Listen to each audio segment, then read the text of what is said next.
a colheita foi ótima. Chegou no final do ano, gente, eu colhi 100 sacas de milho, esse jovem colheu 80, porque trabalhou um pouquinho menos que eu, o outro trabalhou mais que eu, colheu 120 sacas, e todo mundo está com o porão cheio de comida. O que a gente faz? Vamos vender, vamos a Porto Alegre vender. Com que estrada? Demorava semanas para uma carreta chegar em Porto Alegre, e aí eu avancei um pouco no tempo, mas em seguida eu vou voltar. Chegava lá com o preço muito mais caro. Então eu ia vender lá uma saca de milho por R$100, os açorianos lá perto, os alemães do Vale do Rio Pardo vendiam por 50, porque levavam de barco. Então, o que eu vou fazer? Vou vender para ele? Como? Eu tenho 100, ele tem 80, o outro tem 120. Vamos criar galinha, vamos criar porco, vamos criar vaca. E daí começa a fazer queijo, a fazer salame, e começa a se criar o estereótipo da mesa farta.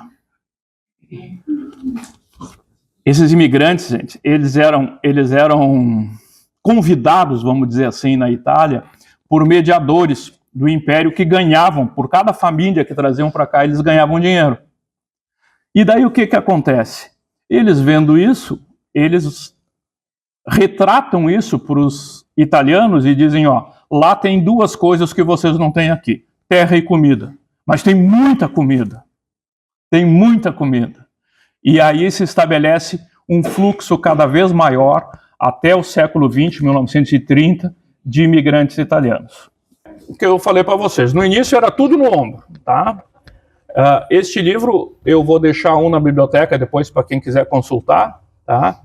E sem demora vai ter um e-book que vocês vão poder baixar gratuitamente.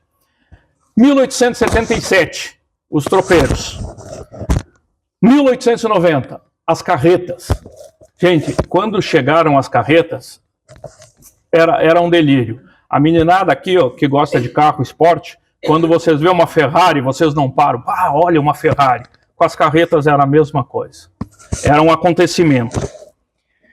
Em 1908, chega o trem. E aí, de novo, olha. 1908, chegou o trem aqui na Serra.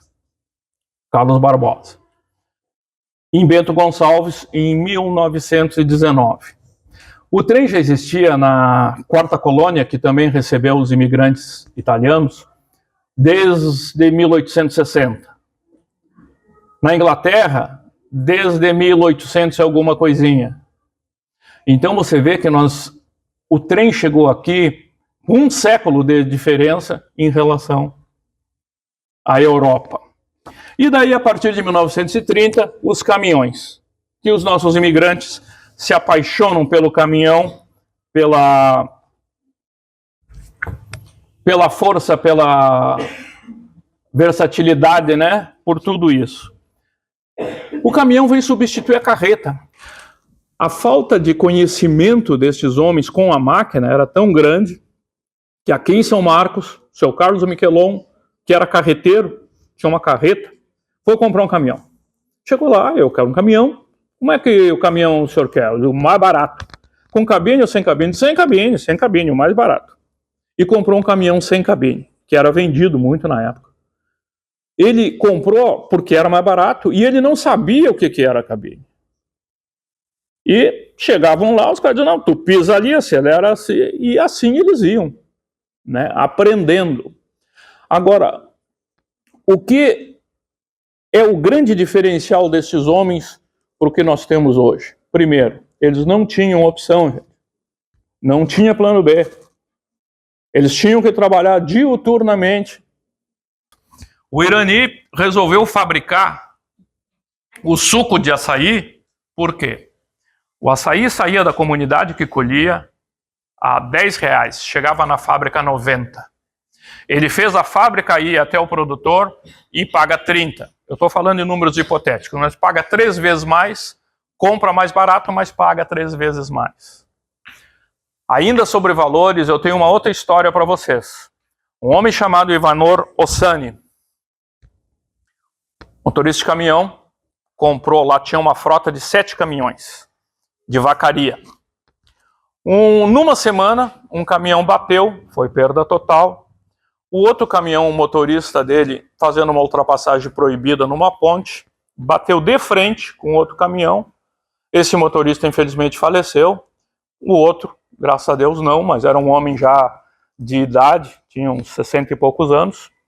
E o seu Ivanor saiu de Vacaria e foi a São Luís Gonzaga, onde morava esse motorista, para conhecê-lo.